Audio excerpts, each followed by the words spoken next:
سڵاوتان لێ بێ هاوڕێیان بە خێراتنی هاوڕێیان مەکەم. ینی من لە بدایەت کۆمەڵێک سەرنجی خۆمەڵێم دوایەوە مەجاالێم برادرانێکی سەرنجی خۆیان بڵێن ئیتر لەگەر پێویستی کرد پرسیاریش لە یەکتریەکەین. ئێمە لە ڕۆژی سیانزە هەمینی جەنگەکانی لە بینی ئەمریکا و ئیسرائیل لەلایەک و ئێران لەلایەکی تر. ئەوەی من تێگەشتە بێتم یعنی پلانی ئەیوا بوو کە دوایەوەی کە ئیمامی با بڵێن ئێران یا مرشدی باڵا تارگێت کراوە کۆچی دوایی کرد با بڵێن تیرۆر کرا، تەوەقوعێکی زۆر وا بوو بە منیشەوە و چاودێرێکی ئاسایی ئەمە جگە لە دەوایری دیارە قەرار و سیاسی لە دنیاە تەوەقوع وا بوو سیستەمەکە وەکو تەجروبەی سەدام کە لە کار خرا و دوور خراوە لە سیستەمەکە بە دوایە یەکسەر جەیش و وڵاتەکە تەسلیم بێ و ئینهیار بکە. بەڵام پلانی ئەی دیارە سەری نەگرت بە کۆچی دوایی ئیمامیش بە تیرۆرکردنی ئێران وەکو خۆی ماوەتەوە موەسساتەکانی تاسە بەرگیان گرتەوە شەڕەکەن. پێم وایە پلانی دووهەم ئەوە بوو کە لە ناوەوە ئێران دوایەوەی کە کوترایەوە لە ئاسمانەوە لە ناوە پشێوی کۆمەڵایەتی و جەماوەری دروست بێ و سەر بکێشێ بۆ ڕاپەڕین لە خوزستان و کوردستان و تورکمانستان و با بڵێن بەلوجستان و هەموو پارچەکانی تری ئێران. ئەم سیناریۆیەش لەوە ئەچێ تام دەقەی ئێمە قساکەین پلانی بیش سەری نەگرت بێ. تەمان ئەو معناوە نییە سەر ناگرێت لە داهاتەوە، بەس تا ئەسا ئەوەش ئەتوانین بڵێن شکستێنەوە. ئێستا لە بەردەم پلانی سێین وا دەرەکەوێت کەویش پلانی لێدانی ئێرانە بۆەوەی یاخود تەسلیم ببێ کە لە بنیەی تەحتی و لە ژێرخانی ئابوووریەکەی بن یاخود لە شوێنێکە بەجێ بێڵن بەلیانێکی زۆرەوە بۆ ئەوەی بکەوێت بەسەر کۆستی بیناکردنەوەی وڵات و ئەزمەیەکی قوڵی ئابووری و جۆرێک لە ئیفلاسی لە ناوەوە کە توانای بنیادنانەوەی هەموو ئەوی نەبێت کە ڕووخاوە. ئەم سیناروەیە دوو یعنی ئەوەی تێگەیشت بێتم دوو شەقە دوو دیوە دیوێکیانەوەیە لە شوێنێکە ناچار بێت تەسلیم بێ بەهۆی ئەوەی کە بە تەواوەتی خەریکە موەسساتەکانی ئەڕوخێنرێ. لەلایەکی کەوە شەرتیش نییە تەسلیم بێ وەکو فاینەشنەڵ تایمز دەڵێ لەوانەیەکە لە احتیمالەکانەوە بێ دوای هیلاکردن و لیانێکی زۆری دام و دەستگاکانی لە شوێنێکە بەجێ بێڵن هەتا چەند مانگێک کە ئێران لە ناوەوە کە هەستی کرد زۆر قورسە بیناکردنەوەی و زۆر قورسە ئیدارەدانی بواری ئابووری وڵاتەکەی ناچار بێ بۆ کەمکردنەوەی و سزانی کە لە سەرەتی دەرگای گفتوگۆ بکاتەوە. ئێران بە ڕەئی من ئێستا نەوعی دەستکردنەوەکەی لە چواردەوری خۆی توانایەکی وێرانکاری نییە لە دەستکردنەوەکە ڕاستە دەستکردنەوەکەی فراوانە، بەڵام توانای وێرانکاری ئەتوانم بڵێم نزیکە لە سفرەوە، بەڵام توانای تێکدانی هەیە، توانای دروستکردنی پشێوی هەیە، ئەوەی کە پێوترێ تەخریب بەمانە ئابوووریەکەی بە تایبەتی، بەڵام وەکو توانای تەدمیری لایەنەکەی تر هەیەی کە ئەمریکا و ئیسرائیلە نوعی لیانەکانی ئەوان لیانی وێرانکردنی دام و دەستگا و بنیەی تەحتی. ئەمەی ئێران ئوتێلێکە، باڵکۆنێکە، ستاری ماڵێکە، سەقفێکە، حەوشەیەکە، ئەم جۆرە لە لێیان ئەوەندەی پشێویەک و تەخریبێکی ئابووری و دروستەکەوە جۆرە لە دۆخی سایکۆلۆژی دروستەکە کە ئابووریتیا سستە بێ و خەڵک ئەترسێ لەوە زیاتر نییە، کە ئەوە خۆی شتێکی زۆر جددیە ئەیکا لەبەرەوەی ناوچەکە ناوچەیەکی ئابوورێ بە ئیمتیاز وە گەروی هورمز و ناوچەی خلیج و ئەو منطقەیە شادەماری ئابووری و ئینەرجیە لە دنیاە، بۆیە بەم سیاسەتە تاسە ڕایکێشاوە. حەزەکەم برادران کاگرامیار هەندێک سەرنجی تری خۆی بڵێ. سپاس بۆ ڕانانەکرد کاکتوانە، سپاس بۆ هاوڕێیان کە ئامادەنەوە کاتی خۆشە کاگرێبوار کاک عارف. ئەوەی من لە کۆی گشتی دیمەنەکە ئەیبینم ئێمە لە بەردەم داڕمانی دەوڵەتین لە ئێران. داڕمانی دەوڵەت جیاوازە لە ڕووخانی ڕژێمی سیاسی بڵین کۆماری ئیسلامی ئێران. ئەوان سەرەتا ئەو بیرۆکەیان هەبوو کە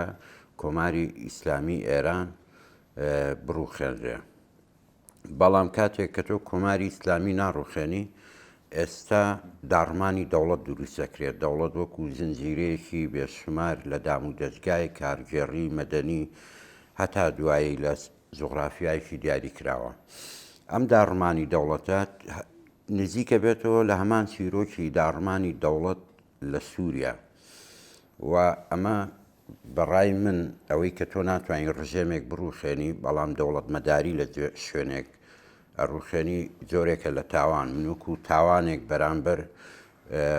گەلە جیاوازەکانی ئێران و بەرامبەر نەوە جیاوازەکانی پەڵەدارە یعنی ئێستا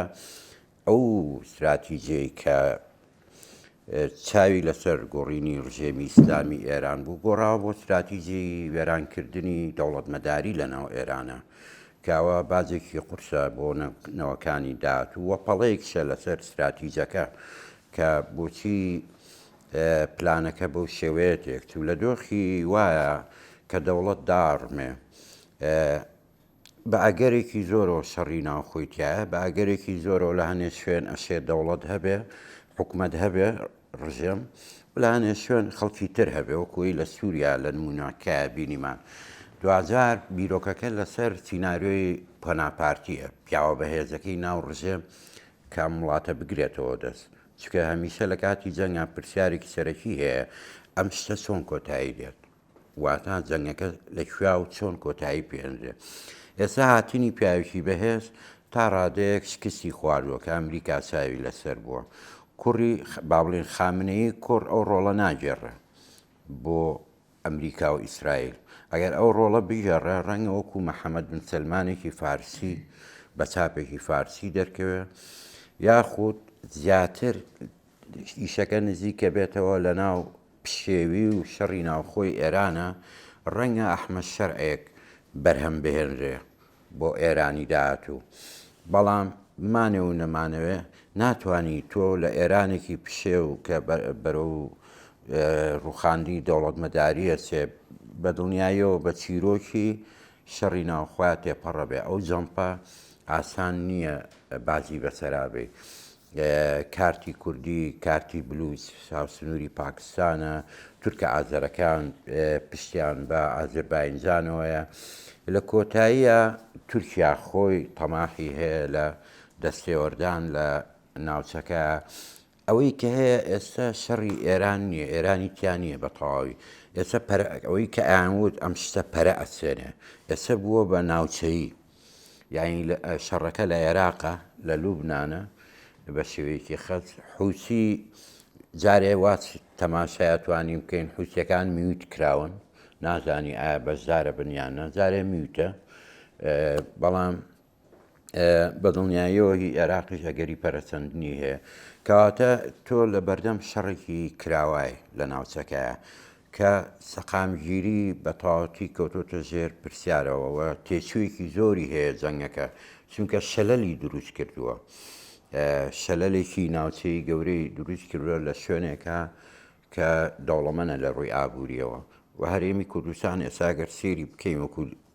لێکەوتەی ئەم جەنگە و بەرهێنان لە کەرتی وزای ڕاگیراوە ئەمە تاسە نەتوانی ڕای بگری وانە کەواتە شەڕەکە لەوە دەرچوو لە قاوغی ئێرانە بمێنێتەوە بووە بەو شتەی کە پێوترێ کە ئێران ئەیوت هەڕەشەیەک بوو کارتێک بوو بەدەستێەوە کە شەڕەکە بە ناوچەی یەکەم بە هەرێمایەت کردوێتی ئێستا بەڵێ بابزانین کاگڕێوار کاگڕێبەرفەرموو کاگڕێبەر فەرموو جەناب زۆر سپاس دەستان خۆش بێت سپاس بۆ ئەم دەرفەتە کە ئێمە کۆ کردەوە لەگە یەکتری لەگەڵ قسەکانی جەنابەت کاکتوان زۆر متتەفقم و لەگەڵ کاک ڕامیاریش متتەفقم کە لە ئەوەی کە ئێمە ئێستا دەیبینین لە ئێراندا ڕوخانی دەوڵەتە فعلا چونکە ئێرانی ئێستا و تورکیای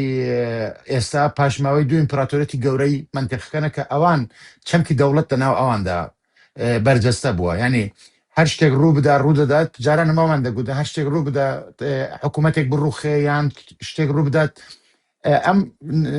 هەناوی دەوڵەتە ئەم ستراکچەری دەوڵەتە هەر دەمێنێت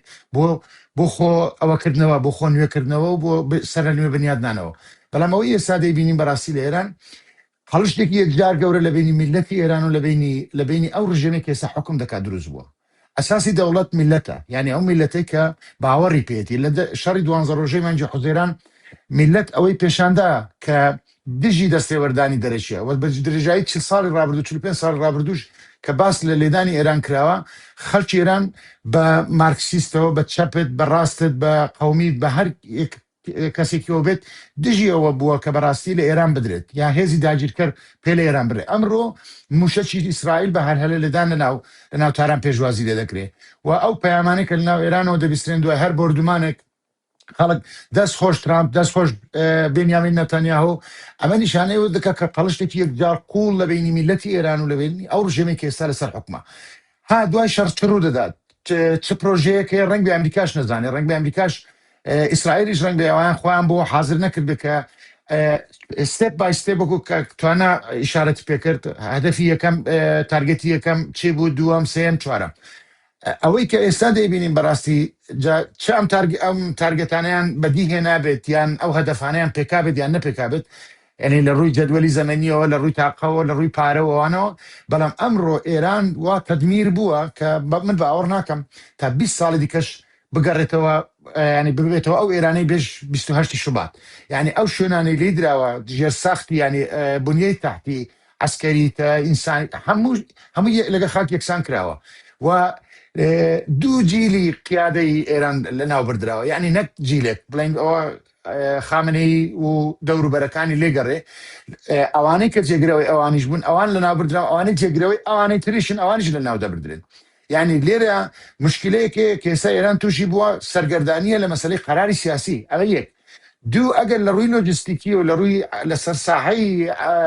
ئێرانیش ئەگەر شەڕەکەی نەدۆڕاند بێ بە قەناعەتی من لە ڕووی سیاسیەوە ئێران شەڕەکەی دۆڕاندووە لەم دەقەیەدا بۆ چکە دوێنێ مەجلیسی ئەمنی نەتەوەی گرتوەکان قەرارێکی بەنسبەت وڵاتانی خەلیج ئەوە کرد کە سەرکۆنەی ئێران و ئێرانی محکوم کرد یعنی تەسەوورکەن 132 وڵات لە ئەم ئەوەی ئەم قەرارەی نەتەوەی گرتوەکاندا بەشدار بوونە دەنگیان بە ینی حواڵەی مەجلیسی ئەمن کراوە لە مەجلیسی ئەمن هاوپەیمانە هەمیشەییەکانی ئێران کە چین و رووسیا نەبیتویان نەکرد و ئێران بەتەنیا مایەوە یعنی سووریا دوای ئەو بەیاننامەیەکی دەرکرد ئێرانی محکوم کرد بەوەی کە وڵاتێکە کە پشێوی و ئاژاوە لە منتیقە دروست ئەمە لە 50 ساڵی ڕابردوودا ئەسەن سابقەی نەبەشتیوە بە درێژایی 6 ساڵی ڕابردوو یان 50 ساڵی ڕابردوو سووریا تەئیدی هەموو شتێکی کردو کە ئێران کردبێتی ئەمڕۆ سووریا ئەمڕۆ تەئیدی ئێران ناکات سووریا ئەمڕۆ لوبنانی ئەمڕۆ ڕەنگ بە هەمووی بە ئیجماع تەئیدی ئێران ناکات بۆیە ئەمڕۆ ئێران لە ساحەی سیاسی شەڕەکەی دۆڕاندووە زۆر یعنی ئەوەی ئەو هەڵە استراتیژیە بە قەناعەتی من ئێران کردی کە ئێستا ئێمەدا دەنیشین شڕۆڤەیە ئەو شەڕە دەکەین ڕەنگە هیچمان ئەوەی ئەسکەری نین بەڵام وەختی تەماشای سەیری ڕووداوەکان یعنی ئەوەی ڕۆشتین هاتری ڕووداوەکان دەکەین دەبینین کە ئێران هەڵەیەکی استراتیژی گەورەی کرد لە هەنگاوی یەکەمدا پەلاماری هەموو وڵاتانی کەنداویدا بە سعودیەشەوە کە بەشی زۆریان علاقەی باشیان لەگەڵ ینی ئیماراتی لێ دەرچێت لەسەر مەسەلەی سێ جەزیرەکە و سعودیش لە مەسەلەی کە ئەم دوو ساڵی ئەخیری علاقەیان زۆر باش بوو سەفارەتیان کردەوە لە یەکتریوانە ئەوەی دیکەی هەمووی پشتیوانی ئێران بوونە لە دوودەیە سێدەی ڕابردوو بە قەتەرتەوە هەتا ئیمارات ئەگەر کێشەشی هەبوو بێ شوێنێک بۆ کە ئێران سەرچاوی بژێوی و داهاتی ئێران بۆ لە ڕێی فرۆشتنی نەوت بە قاچاغ و نازانم تەحویلی بانقی و شتانە ئەنجا عەمان هەموو دەمێ واست بووە بۆی کە ئێران تووشی کێشەی گەورەتر نەبێ تەدەخولی کردووە لە ڕووی دیبلۆماسیەوە ئێران وای زانی ئەگەر یەکەم شوێن پەلاماری وڵاتانی خەلیج بدات ڕەنگ بێ ئەمریکا شەڕەکە دەست پێ نەکە یان ئەمریکا شەڕەکە ڕابگرێت چیە مەسلحەتەکانی دەکەوتە مەسی بەڵام ئەمریکا و نە وڵاتانی خەلیج جوان بەوە نەدا جا بۆیە لەسەر ئەو ئەساسە هەڵەیەکی استراتیژیان کرد ووایان زانی وەکو چۆن لە شەڕی 12 ڕۆژە ئەگەر لە قەتەریاندا لە عودەیدیاندا ئەمریکا شەڕی ڕاگرت وایان زانی ئەم جارە ژوا دەبێت کە وانە بوو ئێران مەیدانی شەڕی ئەوەندە گەورە کردووە یعنی کە تەسەوور ناکرێ یان تەسەوور ناکرێت شادەماری اقتصادی دنیا کە گەروی هورمزە 20 لە سەدی نەوتی دنیا لێ بەرهەندێ دەڕوا و ئەوانەی نەوت دەکردنەوەی نەوت دەفرۆشن هەردووچیان پێ زەرمەندن یعنی ئەمڕۆ چین یەکە لە مشتری هەرە گەورەکانی نەوتی خەلیج ئەو زەرمەندە ئەو داوا دەکات کە گەروی هورمز بکرێتەوە یعنی ئەوەی کە بەڕاستی ئێستا دەبینێت فقدانی نەبوونی قیادەی سیاسیە لە ئێراندا هەرچەند ئەم بەڕێزانە لەژێر تەسیری سوپای پاسداراندا کوڕی ئایەتوڵا خامنەییان کە هیچ سیفەتێکی دینی نییە لە ڕاستیدا کردە ڕابەر و بە ئایەتوڵاش ناوی دێنن بەڵام من تەسەوور ناکەم ئەمە ڕاست بێت جاران سوپای پاسداران لە کۆنتترۆلی ڕابەردا بوو ئێستا ڕابەر لە کۆنتترۆلی سوپای پاسداراندا و ئەم قەرارانێکی ئێستا دەدرێ بە بە شێوەی هەڕەمەچیە هیچ مرکزێک نییە ئەمانە هیدایەتکە و ئەوانەی کە ماونەتەوەش لە قیادەدا وەکو قالیباف و وەکو پزیشکیان و ئەوانە دەسەڵاتێکی ئەوتویان نییە لە غێریەوەی کە سوپا بڕیار دەدا ئەوان تەئیدی دەکەن. قسەی دیکە گەلێک زۆرە بە نامێ وەختەکە زۆر بگرم سوپاسان دەکەم. باکە عارفیش قسە بکە فەرموو. سەڵام هەیەوەتان زۆر خۆشحاڵ بووم بۆی لەم بەرنامەیە پێکەوەی کاکتوانە بەوە دەستی پێکرد کە دید و تێڕوانینی وا بووە بە کەوتنی ڕابەر ئەگەری زۆرە دەوڵەتەکەش بکەوێت نەک کاکتوانە زۆر لە ئێمەش بەخۆش بوو هەمان بۆ چوومان بوو بەڵام من ئێستا پێم وایە لە درێژەی 12 ڕۆژ تێڕوانینەکەمان هەڵە بوو بۆ هەڵسەنگاندنی پلانەکانی ئەمریکا و ئیسرائیل لەم جەنگە و بۆ خوێندنەوەی ئامانجی ئەمریکا و ئیسرائیل لەم جەنگە ئەگەر تەنها مەبەستیان وایە بە ڕوخان بە کوشتنی ڕابەر خۆپیشاندان دروست بێ و دەوڵەتەکە بڕوخێ ئەو مانگی پێشوو خۆپیشاندانی زۆر گەورە بوو لە ئێران و شارەکان بە سەدان هەزار کەس لەسەر شەقامەکان بوون لەو چرکە ساتەیە ڕابەریانە کوشت و بۆی دەوڵەتەکە بکەوێت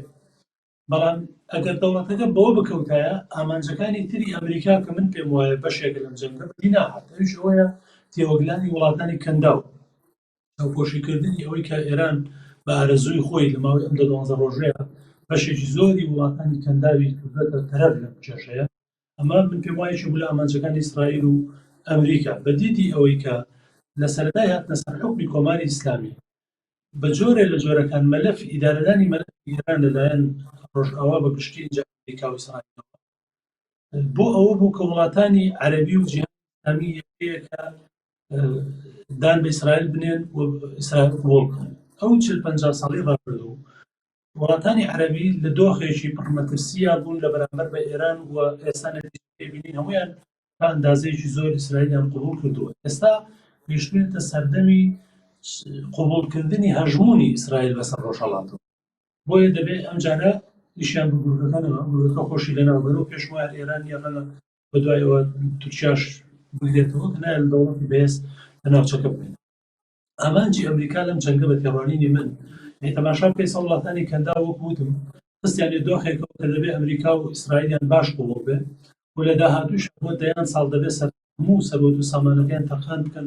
بۆ کڕینی چەک و تەکنۆلۆژیای سەربازی لە ئەمریکا و لە ئیسرائیل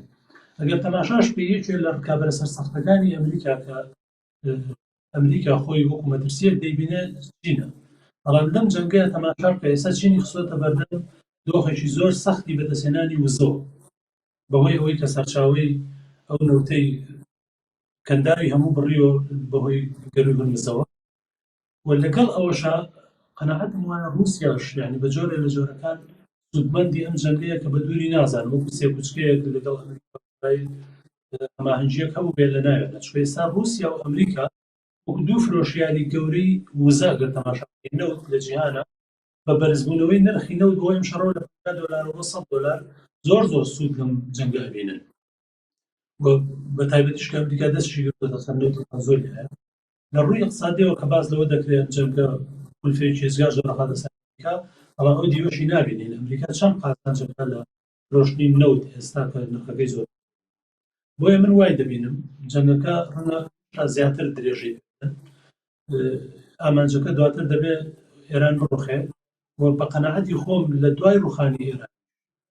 ئەوەی کاک ڕامیار باسی کرد کە بۆ نمونە مەبەستەکە تەنها ئەوە بۆیە محەممەد سەلمانێکیان هێنا چۆن کوڕی ڕابەریان بێنێتەوە سەر من بە دووری ئەزانم ئێرانێکی یەکگرتوو بهێڵنەوە کە جوگرافیای ئێران جوگرافیایکی زۆر گەورەیە میلەتێکی 90 ملیۆنی هەر کەسێک بێتە سەر حکوم بدەی ذاتی ئێران ئەوەی سەلمان کە توانای ئەوەی هەیە زوو بەهێز بێت یعنی ئێستا هەموو توانە سەربازیەکانی ئێران هەموو تەکنۆلۆژیای لۆجستی لەناوبەری ڕەنگە ساڵێک دوانی بەس بێت بۆی ئێران بێتۆ ئێرانی ئێستا کەواتە ئەمە بە گۆڕینی ڕژێم کۆتایی بە مەترسیە نایە بە قەناعەتی من دوجار ئێرانیش بەو گەورەی خۆی نایە ڕەنگە پارچە پارچەی بکەن یا لە باشترین حاڵەت ئەگەر وەکو دەوڵەتێکیش بهێڵنەوە لە ناسنامەی ئێران ڕەنگە بیکەن وڵاتێکی فیدراڵی ئەو کاتە بلوچەکان و کورد و ئازەری و تورک و هەموو ئەمانە هەچ کەسە لە سنوور زۆن و جوگرافیای خۆیان خاوەن هەرێمێک بێ بۆی دەوڵەتەکە دەوڵەتێکی بەهێز ئەمە بە کورتی سەرنجەکان بوو لە ئینسان لەم تحلیلەی ینی ئەم جەنگە زۆر حەق بەخۆی نایە زۆر بچێتە پێشە لە تحلیلکردن لەبەرەوەی ئەمەنە ینی سیناریۆکان متەغەیرە و ئەمەنە ڕووداوەکان گۆڕانکاری بەسەرایەت ئەترسی شتێ بڵێیت و ینی دوای لەسەر بکەوێ چونکە زۆر ڕەهەندی هەیە مۆزوع بۆیە بێ باسی ینی حەق بەخۆمێن بەس باسی ئەو شتانە بکەم کە تۆزە فیکسە کە تۆزێک سابتە لە ینی زۆر ناتوانین پێشببینی ئەوە بکەین کە شتەکان چی لێت ئەگەر چی ینی نزیکن لە بۆ چوونەکانی یەکتریەوە هەمومان بەڵام من حەزەکەم ینی سەرنجێکی خۆم بڵێم لەسەر بوعدێکی ئاینی ئەم جەنگە جگەلەوەی ڕەهەندێکی سیاسی هەیە ڕەهەندێکی ئابووری هەیەوەکو کاگە عارفیش ئێستا باسی کرد مۆزوعی وزە بەڵام ڕەهەندێکی دینی هەیە ئەم ڕەهەندە دینیە باشتر وایە ئەوانەی کە گوێمان لێگرن سەرنجی ئەم ڕەهەندە دینیەش بن بۆی لە طبیعەتی ململانەکە تێبگەن چونکە بنەمایەکی دینیشی تیا لە شەڕەکەیە کە بەرچاومان ڕوونترە کاتەوە لە تێگەیشتن لە بنەما ئەساسیەکەی جەنگەکە ئێمە سێ تەرەف لەسەر لە شەڕان دانەیەکیان ئێرانە لەو بەریشەوە ئەمریکا و ئیسرائیلە دوو لەم دەوڵەتانە بە ئیمتیاز دەوڵەتی دینین ئێران دەوڵەتێکی شیعە مەزهەبە و هەویەکی ئاینی هەیە و ئیسرائیلیش دەوڵەتێکە لەسەر وعدێکی تەوراتی دروست بووە و دەوڵەتێکی یەهودیە ئەمێنێتەوە ئەمریکا کە زلهێزێکی ئابووری و سیاسیە ئەویش ڕێگوڕیشەی ئاینی هەیە و بنەمای ئاینی لە ناو شەڕەکەیە وجودی هەیە ئەمە هەفتەی پێشوو سێ-چوار ڕۆژ پێش ئێستا بینیمان کە قیاداتی کەنیسەی ئنجیلی هاتنە پشتی ترەمپەوە و دەستیان خستە سەر شانی لە دیمەنێکی زۆر سەرنجڕاکێشە بۆ ئەوانەی کە تێناگەیشتن کە ئەمانە چێن لە پشتی ترەمپەوە دوعای بۆکەن ئەمانە ئەوانن کە ترەمپ ئینتیمای هەیە بۆ ئەو کەنیسەیە کە کەنیسەی ئنجیلیە و ئەمانە ئەوانن کە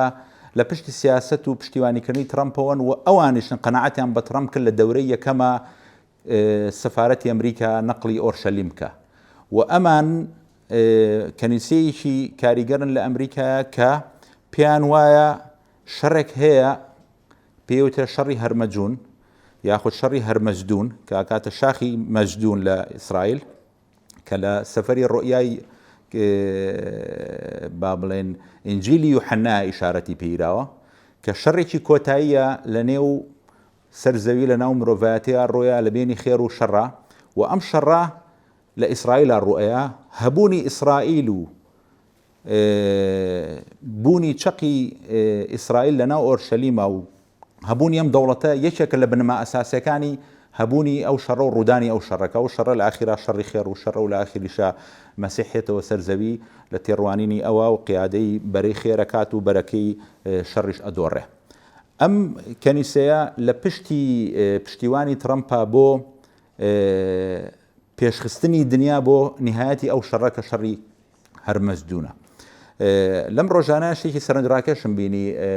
کریستیان ئەمانپۆر لە CNN مقابلەی تورکی فەیسەڵەکە کە کاتی خۆی ڕئیسی ئیستیخبارات بوو سەفیری سعودیەش بوو لە واشنگتن باسی کرد کریستیان ئەمانپۆر ئەڵێ زوباتەکانی جێیشی ئەمریکی نامەیەکیان بواتەوە بۆ SMS پێیان وتون بەردەوام بن لەم شەڕە لەبەرەوەی شەڕی هەرمەجدونی کۆتایی نزیکە و بەشە لە زوباتەکان گلەیان کردوتوانە ئەم نامێت چیە بۆمانێت بینەوە بەرەکەی ئەمبەر بەری ئەمبەر کە ئێران منزومەیەکی شیعیە و ئیمامی با بڵێن وەلی فەقی لە ئێرانە نائیبی مەهدیە مەهدی غایب کە خۆی لە ئاسمانایە و ئاخر با بڵێن خەلیفەی دوانزەهەمینی شیعەیە لە غیابی ئەوە چەمکی ولای فەقی کە کاتی خۆی خامنەی پێشی خستووە نائیبێتی لەسەر زەوی و ئەم نائیبە بێ وەکو یاری بەریت ئەم ئەرکەی پێبێ کە ئەرکی پشتیوانیکردنی مەزلومین و مستەسعەفینە ئەم ئەرکەی پێبێ لە ئاخر دەقەیە لە شەڕی کۆتایی مرۆڤایەتیە بیاتە دەست مەهدی ئەو کاتی مەهدیە گەڕێتەوە مەسیحی دەجالە گەڕێتەوە و خێر و شەڕ دیسانەوە شەڕەکەن واتە لە بەردەم دوو حیکایەتی دینیان حیکایەتێکی شیعی حیکایەتێکی با بڵێن جوولەکە تەمان ئیسرائیلیش لەو بینەیە پرۆژەی تەوراتی هەیە کە ئەرزی گەورەی ئیسرائیل لە نیلەوە دەست پێکات تافڕات و ئێوێ و پانخوازیە بکە بۆەوەی ئەو بەڵێنەی کە لە تەوراتە هەیە کە ئەرزی میعادی پێڵێن بالضبط ئەو مۆزوعی مەکە و مەدینەشی تایە لەبەرەوەی ئەوانە چێتە سەر تیۆرەی ئومڵقوڕا کە لە ئێران ئێستا ئیشەکە مەبەسمەیە ئەم شەڕە بنەمایەکی ئاینیشی هەیە تۆ لە بەردەم دوو منزومایی کە بە تێڕوانینێکی دینی و حکایەتێکی دینیان هەیە بۆ ئەم شەڕە بۆیە عینادیشی بە قوتە بینین بۆیە عینادیەکە بینین کە زیاترە لە منطقی جەنگ زیاترە لە منطقی ململانەیە منطقی ململانەیە ئەڵێ تۆ بێت تەسلیم بی بەڵام منطقی دین ئەڵێ بێت تاخر في شەک شەڕ بکەی ئێران لە هەج وڵاتێکی کە لە بری ئێران بۆیە ئێستا تەسلیم ببوو یاخود دەمێ بوو مفاوزاتی کرد یاخود نەئەگەیشتە ئەم ڕۆژەی ئێستا بەڵام ئەو منزومە دینیە ڕێگە بەو تێڕوانینە نایە کە بە شێوەیەکی پراگماتیانە تا ڕادەیەکی زۆر سێری ململانەکە بکا و کۆتایی پێباتەیە فەرموو بابەتەکە تۆزێک هەستەکەم فراوانە ئێستا لە بەردەممانە من پێم وایە ڕاستە حکوومەت لە ئێرانە حکوومەتێکی ئاینیە سیستەمی سیاسی ئەوان ویلایەتی فقیتیە بە جۆرێکە لە فەلسفەی سیاسی چۆن لە وڵاتانی ئەوروپی حکوومەتێک با بڵێن فەلسفە سیاسەکەی لیبراڵە یا سۆسیالیستە یا کۆنزەرڤەتیڤە کۆنخوازە با بڵێن بە هەمان شێوە ئێرانیش ئەو دەسەڵاتی کە هەیە لە ئێران کاتی خۆی خومێنی کە مەرجعی نووسین بووە بۆ کتێبەکەی بۆ ئەم جۆرە لە نیزام کە ویلایەتی فقی هەبێ لە ئێران وە جۆرێکە لە تەنزیرکردنی شیعەی قوم نەک عێراق لە عێراق ویلایەتی فقی لە ناو مەدرسەی نەجەفانیە لە نەجەف و کەر ئەو خلافێکە تیۆریە لە بینی هەردوو بینەکەیە لەبەرەوە کاتێک هێنیە سەردین کە وردێکەکەینەوە شتەکان بەرە بەراگۆڕە ئێران زۆرینەی شیعەیە بەڵام مەبەستمەوە نییە زۆرینەی فارسە ڕاستە فارس زۆرینەیە بەڵام شیعی کوردی زۆرە لە خۆراسان کرماشان ئیلام وانە ئێمە شیعی کوردی زۆرە یعنی زۆر جار تۆ ئینتیمانەتەوەیەکەت خستۆتە پێش شیعەگەرێ ڕاستە حکوومەتەکەوەیە بەڵام لە خۆپیشاندانەکانی 2022 شۆڕشی ژینە و لە خۆپیشاندەکانی پێش ئەم جەنگەی ئێستا ئەوەی کە ڕوبەڕووی حکوومەتی ئێرانە بێتەوە خەڵکی شیعە مەذهەبی ئێرانە بە تایبەتی لە مەیەم دواییە چکە ناوەندی بەرهەڵسیەکە لە تاران و لە شارە فارسیەکان بوو کەواتە لێرایە با بڵێن کۆنسپتە ئاینەکە بەو شێوەیە ینی پلەیەک نییە لە ئیشەکەیە ینی هێشتا ناریشتنە ئاینەکان بەرکەوتنی دوو ناریشتن نییە بە قەدەونەی بەرکەوتنی ڕژێمێکە لە ئێران نایە پابەند بێ بە خواستەکانی ئەمریکا و ئیسرائیلەوە ئەمە جەوهری کێشەکەیە بە بڕای من ئەوان ئامادەی پابەندبوون نین بۆچی پابەند نابن ئەوە بەڕێی من یعنی تۆ کاڵەی هەر وڵاتێکی تر بوو وایە خۆی بەدەستەوەدا بەڵام ئەم چیرۆکە ڕەنگە بۆ ئێران زەحمەت بێ ئەوە بکە ئیگۆیەکی ناسناڵستی خۆی هەیە ماوەی چەندین سەدەیە دایڕستووە هەستێکی ئێران زەمینی بەهێز هەیە ڕەنگە وەکو کۆمەلگایەکی بربەڵای وەکو عێراق نەبێت کە کەس نازانێت چۆنە زۆر مستەناعە فەرقی زۆر زۆرە ئەگەر بەراوردیان بکەین یا بۆیە من پێم وایە جارە چیرۆکەکە زۆر بە پلەیەکەم ئاینی نییە بە پلەیەکەم پرسی دەست تێوەردانی دەرەکیە ئیداری ترم ئەمەی لە فەنزەوی لاکرەڵێ لە کوبای کەم لە سووریای کەم داوای ئەم داواکاری هەیە لە ئێران خۆ شەڕی دژی ستەمکاری نیە ئەگەر شەڕ دژی ستەمکاریە ئەبێ شەڕی سعودی عەرەبی بکەیت ئەبێ شەڕی پۆتین بکەیت بە شەڕی ئۆردۆغان بکەیت خۆ جیهان بووە بە نیشتیمانی دیکتاتۆریەت ئەگەر ئەمانە شەڕی دیکتاتۆریە دەکەن بۆ لە ئێرانەوە دەست پێەکەن بڵێ تاوان پێشێ بچمەلای برادران کاغڕێوار سەرنجە لەسەر من ناڵێم شەڕەکە ڕیزی یەکەمی با بڵێن گوتاری شەڕەکە گوتارێکی ئاینیە بەڵام ئەڵەم یەکێکە لە کۆڵەکەکانی شەڕەکە یاخود یەکێکە لە بزوێنەرەکانی شەڕەکە چونکە ئێمە بیرمان نەچێ ینی ئەم عینادی کە لە ناو منزومەی سیاسی ئێرانە جزورێکی ئاینی هەیە ینی خۆی کاتی خۆی خومێنی مەشهور بوو بە کەسێکی عنید ئەو عنادیە شخصی خۆمینی بۆ بە سیفەتێکی سیاسی لە نظامەکەیە ینی ئینکاسی کردووە لە نظامەکە سوپای پازاران کە کۆڵەکەی نیزامە بەڵێ ئەو حاڵەتەی کە ئەم عنادیە پەیوەندی بە ینی ڕێگەڕیشەیەکی دینی هەیە کە حکایەتێکی ئاینی لە پشتەوەیە کە ڕقە لە جوولەکە یعنی تۆ سێری کە لە هیچ شوێنێکی دنیاە 47 ساڵ ڕۆژانە یعنی دروشم دژی نظامێک و لە ناوچوونی نظامێک و غەرقکردنی حکوومەتێک و دەوڵەتێک نییە لە دنیای بەقەدەوەی ئێران هەیەی لەسەر ئیسرائیل ئەم حاڵەتەی ئەم ڕقە کە بە هیچ شێوەیەک دانامرچێتەوە ڕێگوڕیشەیەکی دینی هەیە یعنی سێری ململانەکانی سەرزەوی کە لە سەدەی بیستە خوێناویترین ململانەیە ڤێتنام بوو لەگەڵ ئەمریکایە ئێستا هیچ ڕقێک لە بینیانە نەماوە و حرەکەیەکی سیاحی زۆر گەوری ئەمریکی هەیە لەسەر ڤێتنام و خەڵک هەربیریشی چۆتەوە دۆڕاوترین تەرەفی شەڕ لە مێژووی سەدەی بیستە یابانە لەگەڵ ئەمریکایە ئێستا گەورەترین دۆستن و یەک دنیای اتفاقیان لە هیچ ملەتێک ئەمەە هیچ منزومەیەکی سیاسی ئەمەە ڕق هەڵ ناگرێ ئەگەر حکایەتێکی دینی قوڵ لە پشتی ئەم چیرۆکۆ نەبێ من بەسم ئەو خاڵە بوو ڕاستەکانی داهێنانێکی دینیان بۆ کردو بێزەبێتەوە با کاگرەبار تێبینی خۆی بڵێ زۆر سپاس وەڵا من سەدەسە تەیدی جەنابەت دەکەم کاکتوانە ئەمە جانیبێکی دینی هەیە ئەم قەزەیە مەسەڵەن بەتەنیا باسی شەڕێکی گەورەی باڵەدەستی و هەژمونی سەربازیان اقتصادی یان ئەوە سیاسی ناکەین بەقەدەرەوەی کە لێرەدا لە باگراوندی ئەم خلافەکە وەکو گوتت لە 47 ساڵی ڕابردوودا هەموو ڕۆژێک هەموو بەیانیەک منداڵی مەکتەب دەڵێ مەرگ بەر ئیسرائیل لە هەموو شوێنێک مەرگ بەر ئیسرائیل و شعارات تەسریحاتی نظامیش کەسانی گەورەی نظام کە ئیسرائیل لەسەر خەریتەی دنیا دەسڕینەوە هەر ئەم مانگەیان ماوە هەم ئەم ساڵیان ماوە هەرم 4 مانگەیان ماوە ئەمە نیشاندەری ئەوەیە کە پێشەوەی کە خلافێکی سیاسی یان خلافێکی چۆن بڵێم لە هەر ڕوویەکەوە لەگەڵ ئیسرائیل هەبوو بێ کۆماری ئیسلامی لە ڕۆژی دامەزراندنیەوە خلافێکی مەسهەبی دینی عقایدی لەگەڵ ئیسرائیل هەبووە و ئەمڕۆ ئیسرائیل ئەو دەرفەتەی قۆستۆتەوە کە ئێستا هاتووتە ئاراوە و دەیەوێت ئەم ڕژێمە وا لێ بکات کە نەتوانێت ئەوەی هەبێت یعنی وەکو چۆن ئیسرائیل پرۆسەیەکی لە مەسەلەی ئاشتی لەگەڵ وڵاتانی عەرەبی دەست پێ کرد مسر ئەو کاتە ڕابەتی دەکردن زۆر وە سووریا شوانە ئەو کاتە وای تێکشکاندن کە جارێکی دیکە پەنایان بۆەوە نەبردەوە ڕنگ بیانەوێ ئێرانی جوالێ بکەن کە ئێران ئیتر توانای هەستانەوەی نەبێت هەر ڕژێمێکی دیکە لە دوای ئەم ڕژێمەی ئێستا بێتە سەرکار لە دوو حاڵەت بە دەرنیە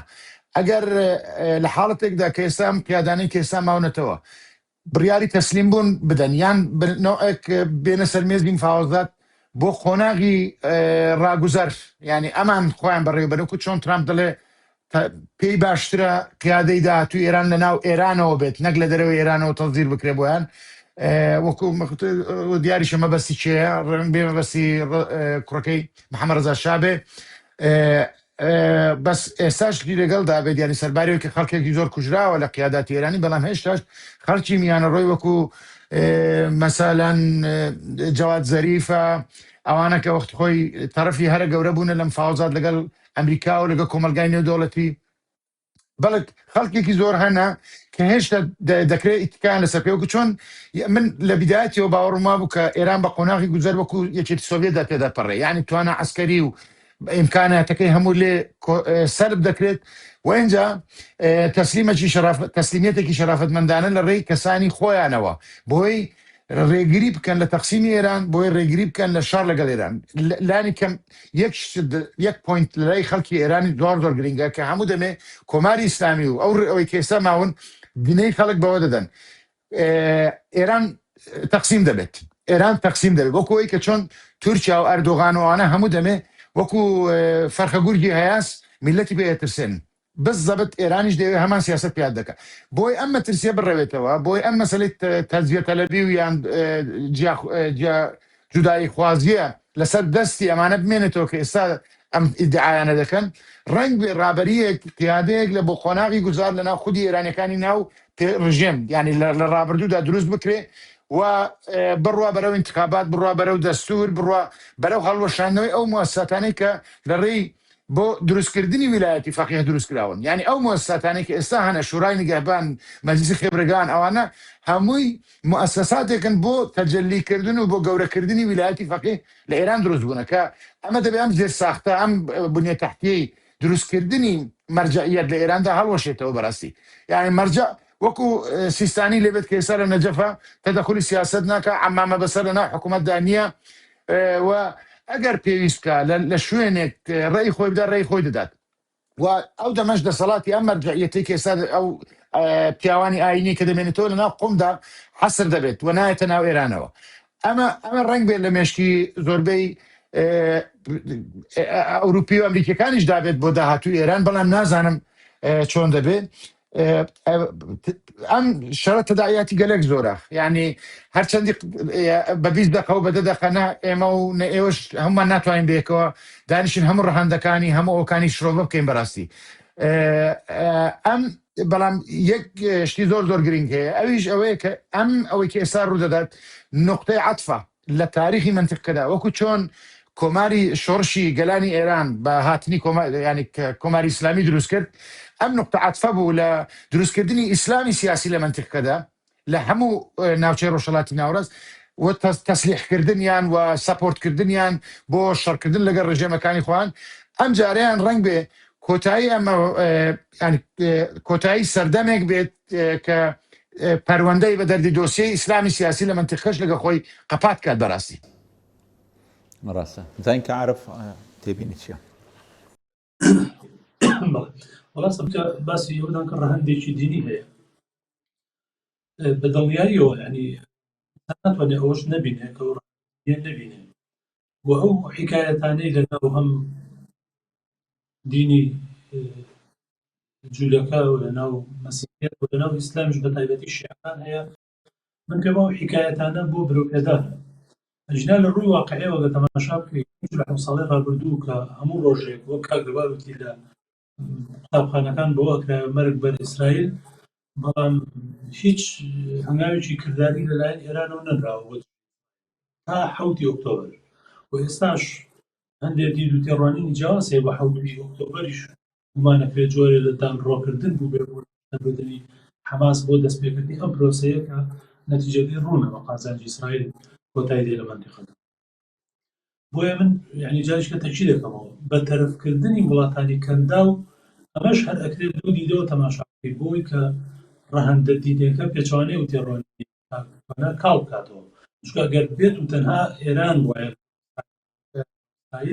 ئەو کاتەوەکو جەنگی ئیسلام و ئەوان دەرەبێت بەڵام ئێستا ناتوانێت تۆ ئەو ناسنامەیە بدەیتەوەی کە ئەمە جەنگی ئیسرائیل ئەمریکایە بەرامبەر بە ئیسلام تا 6 دەوڵەتی تریش هەموو ئیسلام و جۆرێ لە جۆرەکان لەو بەرەی ترن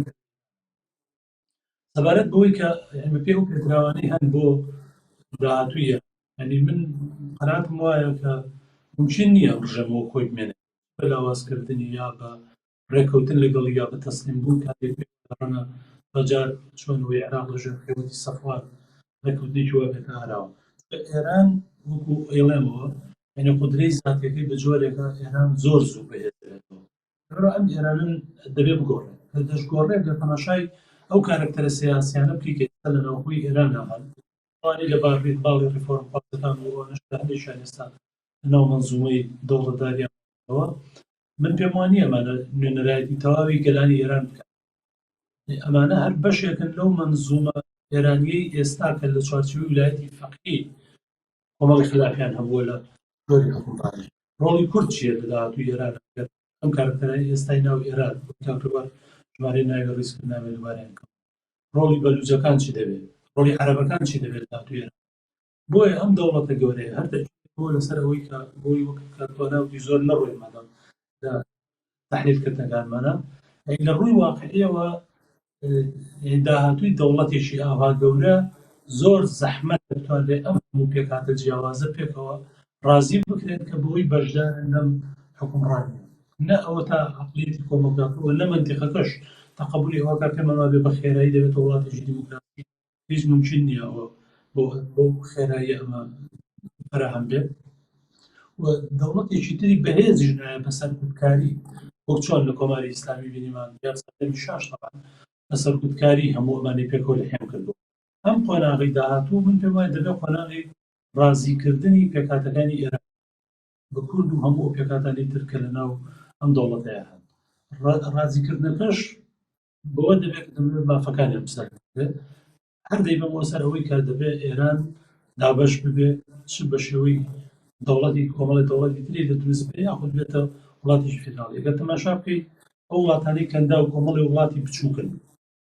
کە لە ڕووی اقتصادی و زۆر وڵاتی بەهێزی بەڵام نەبوون مای مەترسی بۆ هیچ شوێنێکی تر یعنی مەترسیان لەسەر هیچ شوێنێک نییە ئەم ئەزموونەی کەندا و بە دووری نابینم کۆپی بکرێتەوە لە داهاتووی ئێران بکرێتە کۆمەڵی وڵاتی بچووک بچووک لە ناوچەکە ئەگەر لە ڕووی ئابووریشەوە چەند بەهێز بن نەبنە بترسی بە دوجار ئەگەر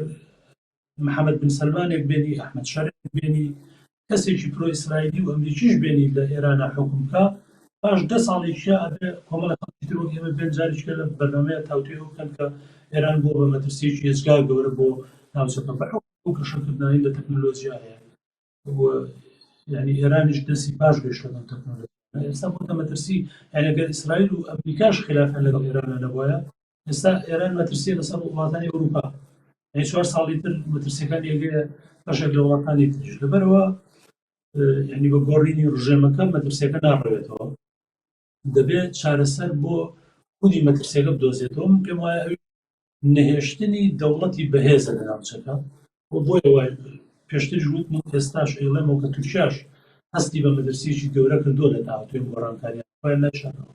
زۆر تەچیرێکن بەسەرەوەی دوای ئێران پێی ئێمەشە دێتەوە لەبەرەوە تورکیاش هەر دەوڵەتێکی بەهێزە جا ئەگەر دەرفەت بوو لە دوای تەورێکی تر هاتەوە سەرمان پێم خۆشە باس داهاتووی کوردیش بکەین یعنی کورد چی بکا بۆی لە داهاتووی ئێران ئەگەرچ بە مانەوەی ئێران بە یەکگرتووی یا لە دابەشبوونا کوردیش توانێت بە مافەکە پێشەوەی بێنم سەر مۆزوعی کوردوانە منەمەیە تێبینیە بڵێم لەسەر ئەو بڕیارەی دوێنەی مەجلیسی ئەمن کاگڕێباریی شارەتی پێە تەبەن ئەو بڕیارە زۆر مهمە ینی بۆ یەکەمین جار ئەوەی کە 132 وڵات هەموو ئەوانی کە لە کۆبنەوەکە بەشداریان کە بڕیاریان ناو گەیشتنە با بڵێن ئەو ئیدانەیە بۆ ئێران بڕیارەکانی مەجلیسی ئەمن بە تایبەتیەوەی ئێستا کە لەسەر ئێرانە مادەم ئیجماعێکی لەسرە و ڤیتۆ نەکراوە تێپەڕی ئەبێ بە بنەمایەکی قانونی بۆ ئەوەی لە قۆناغێکی کەیە عقوباتی دەولی و ئەوەی کە پێوترێ سزای نێودەوڵەتی و ڕێوشێنی نێودەوڵەتی بگیرێتە بەر قەرەبوش ئەنجا ئەو مۆزوعی قەرەبووە بۆ خلیج کە ئەو زەرور زیانانە کە بۆ خلیج زۆر زۆرە ینی هەڵسەنگاندنی لە دوایە گەلیجنەیەک هەڵی سەنگێنێ وڵاتەکان داوای قەرەبوو بکەنەوە ئەو وڵاتانی خلیج لەبەروی دەوڵەمەنەوە ئەو زەرەرانەی کە کردویانە یەکجار گەورەیە ئەو بڕیاری مەجلیسی ئەمن دوێنێ ئەبێ بە بەیسێکی قانونی بۆ ئەوەی کە لە داهاتوویەکی نزیکە ئێران ناچار کرێ ئەگەر شەڕەکەشی وەستان تووشی عقوباتێ بێ کە بە 20 ساڵ خەریکی تەعویز بێ وەکەوەی عێراق کاتی خۆی کردی بۆیە ئەگەر ئێران بە تەسوەیەک بە کوردیەکەی با بڵێن بە نەوعێ لە ڕێکەوتنێکی هەمەلایانانە نەگا بە کۆتایی هێنان بەم شەڕە و لە پاکیجێکی فراوانترە نەکاتە ڕێکەوتنێکی ڕێکوپێک کە مەترسی قەرەبووی لەسەر لا نەچێ و مەترسی بایکۆتێکی خلیجی لەسەر لا نەچێت چونکە لە ئەگەری ئەوەی کە ئێران ئێستا بمێنێتەوە و بەم شێوە زەعیفەیە لێی گەڕێن ئەگەری بایکۆتی خلیجیشی لەسەرە کە کاتی خۆی زۆر پێویستی بە پشتیوانی عەمان و قەتەر و ئەو وڵاتانە بوو بەو وەسع بمێنێتەوە لە خلیجیشەوە بایکۆتی پێسەر کە خۆی با بڵێن گەمارویکی نێودەوڵەتی لەسەر بوو ئەنجا لە هەمان کاتە تووشی لێپرسینەوە و قەرەبووکردنەوەیکی دوورودرێژ بێتەوە احتیمال هەیە بۆ داهاتوو ئەگەر بەهێمنیش لێی گەڕێن بەرگە نەگرێ بۆیە ڕەنگە ئێران زیاتر ناچار بێ لە هەفتەکانی داهاتووە کە بگاتە جۆرێک لە ڕێکەوتن کە بە زمانی سیاسی لەوانەیە پێی بوترە تەسلیمبوون بەس تەسلیمبوون ڤێرژنی زۆرە ئەتوانی ئەنواعی ئیخراجی بۆ بکەیت بە یەکێ لە ئیخراجەکان ڕێکەوتنێک و پاکیجێکی گەورەی ڕێکەوتن بێتە ناوەوە کە مەترسی ئەوانەی لەسەر لاپچە بۆی بمێنێتەوە وەڵام سەرنجەکەی من لەسەر ئەمەی کە کاکتوانە باسیەکەی ئەگەر بێت و ئەوان با بڵێن سکاڵای یاسایی بۆ بشاردن بە هی زەرەرەکان بە ئێران ئەگەر حکوومەتیش بگۆڕێ هەر حکوومەتێک بێرە بێ بیداتەوە کەستەکە یعنی ئێستا ئێران ئەوەندە نابووتە ئەگەر لێی گەڕێ ئەگەر بۆمبەکان بوەستن لە بارین بەسەر شارەکانە پێم وایە خەڵکی ئێران زۆر بە ئاسانی ڕوخێنێ ئەگەر بێت و دەستکاری چیرۆکی خەڵکی ئێران خۆی نەکرێت چکە ئێرانەکان هەمیشە ترسیان لەوەیە چیرۆکەکان ئەدەزرێ بۆ دیموکراسی بۆی دەستێوەردانی دەرەشیەوە چونکە ئێستا کۆمەڵگای زۆرینەی کۆمەلگا لە ئێران بە پێی ئامار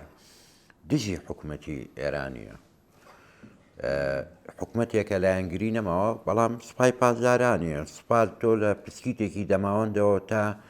کەشتیەکی نەودگوێزەرەوە لە بەندەرەکان هەری سوپای پازارانە بنێشتێک کۆلایەک لەبەرەوەمە تۆڕێکی ئابوووریە تۆڕێکی میدیایی فراوانە تۆڕێکی سەربازیە ئەمای کە ئێستا ماوەتەوە لە ئێران بەس ئەم کۆڵەکەیە لە سوپای پازارانە ماوەتەوە بەڵام ئەمەش ئێستا لە دۆخی جەنگە ئەگەر هەر کاتێ بۆسێ خەڵگەرەی ڕوخێنێ لە بەرۆی هیچ نەماوە لە ئێران هیچ شتێ نەماوە لەبەرەوە کۆمەلگا خۆی ئەو تێستەی کردووە موزاراتۆتە سەر شەقام ئازایەتی زۆر پیشان دراوە دژی ڕژێمەکە ینی ئەوە نەبێ کۆمەلگاکە تاو خەمسار بێ و کۆمەلگای ئێرانی بە شێوەیەکی گشتی لیبرالیشە لە هەمان کاتە ینی بنکەی کۆمەلگا بە هەموو گەلەکانەوە جیاواز لە هەڕەمی بەشی سەرەوەی کۆمەلگا لوتکە سیاسەکەی ینی دوو ئەتمۆسفێری جیاواز ئەسوڕێتەوە لە ئێرانە ئەتمۆسفێرێکی ئایدۆلۆجی دینی شیعی سیاسی لەگەڵ ئەتمۆسفێرێکی لیبرال